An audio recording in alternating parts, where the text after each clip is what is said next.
तर हे मनेश्वर महादेव मंदिर नसरापूर.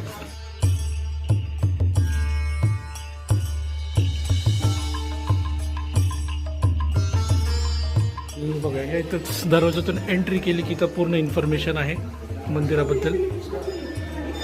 सगळ्यात पहिलं आपल्याला असं हे कुंड इथं पाहायला भेटते. वाव मस्त आहे. हे बघा याच्यात मासे बघा दिसले का. बघा इथं मासे किती भारी आहेत ना, मोठे मोठे मासे आहेत, कलरफुल मासे आहेत कुंडामध्ये. एक नंबर. कुठली ती ना ऑरेंज कलरची.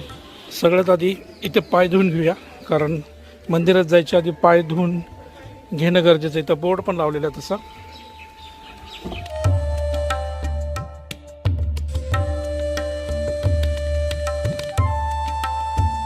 इकडे एक कुंड आहे आणि इकडे पण एक कुंड.